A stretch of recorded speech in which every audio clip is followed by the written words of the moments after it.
Salve, Salam, Assalamualaikum, Om Swastiastu, Salam Kebajikan, Namo Buddhaya.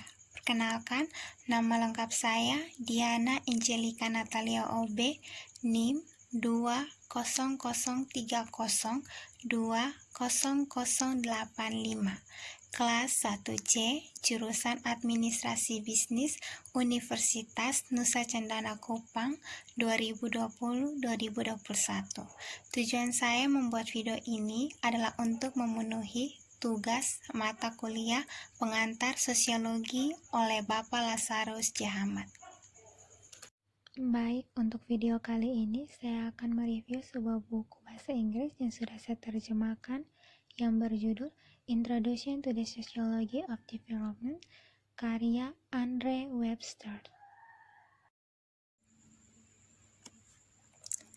Telah terjadi sumber yang menarik, teori umum mereka tentang perubahan sosial yang telah diperintahkan paling perhatian dan yang terinspirasi di abad ke-20 munculnya sosiologi pembangunan.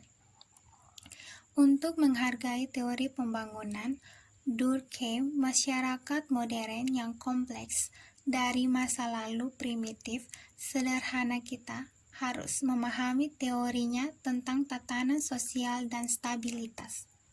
Dua tipe dasar masyarakat tradisional dan modern yang memiliki bentuk kohesi sosial yang sangat berbeda di antara mereka anggota. Orang-orang dari masyarakat tradisional melakukan tugas terbatas komunitas agraris sederhana berdasarkan kelompok keluarga atau marga di pemukiman desa. Satu desa seperti desa lainnya dalam apa yang orang lakukan, pikirkan, dan yakini. Durkheim menyebut bentuk kohesi ini sebagai solidaritas mekanis. Mekanis dalam arti bahwa kelompok yang terpisah sangat mirip dengan satu kelompok lain. Pembagian kerja dibatasi dan dalam kemampuan semua orang dalam grup. Beberapa ciri utama argumen Durkheim dapat diisolasi. Pertama, seorang harus memperhatikan penekanan pada sistem moralitas dan norma sebagai batu fondasi integrasi sosial. Apakah mekanis atau organik dapat dalam bentuk. Yang kedua, meskipun Durkheim menganggap kedatangannya modernitas sebagai kemajuan sejauh masyarakat modern lebih berbudaya,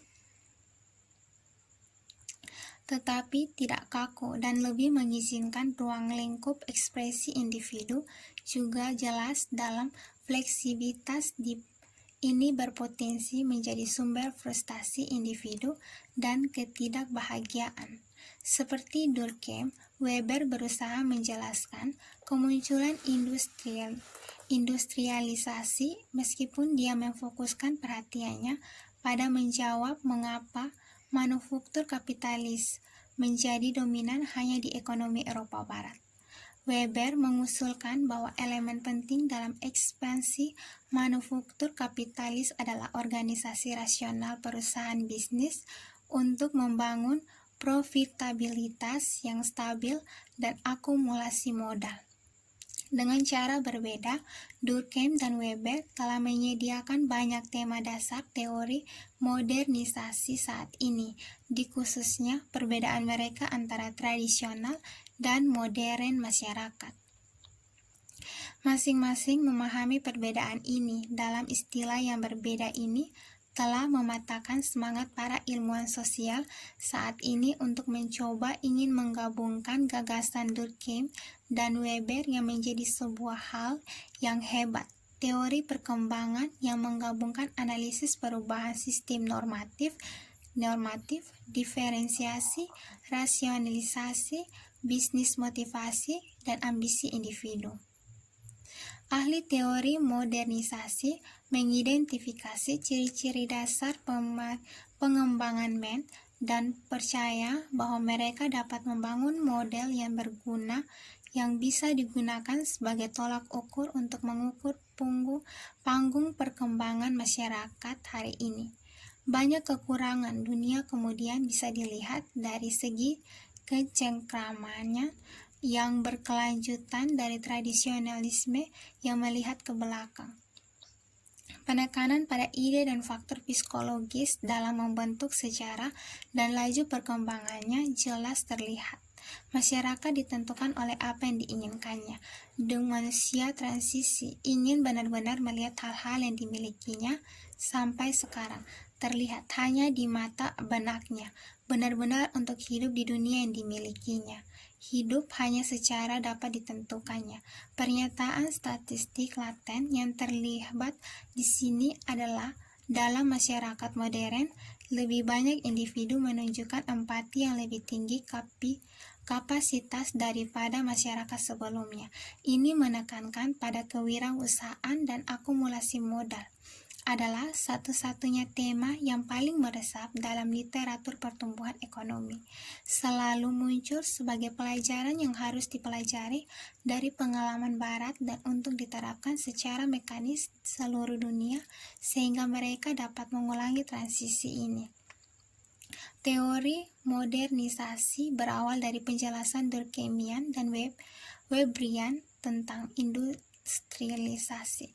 Mereka yang menganggap konflik kelas sebagai dinamika sentral sejarah mengubah jejak ide mereka kembali ke karya abad ke-19 Karl Marx. Karya Marx menawarkan penjelasan yang sangat berbeda untuk ketidaksetaraan di dalam dan di antara masyarakat.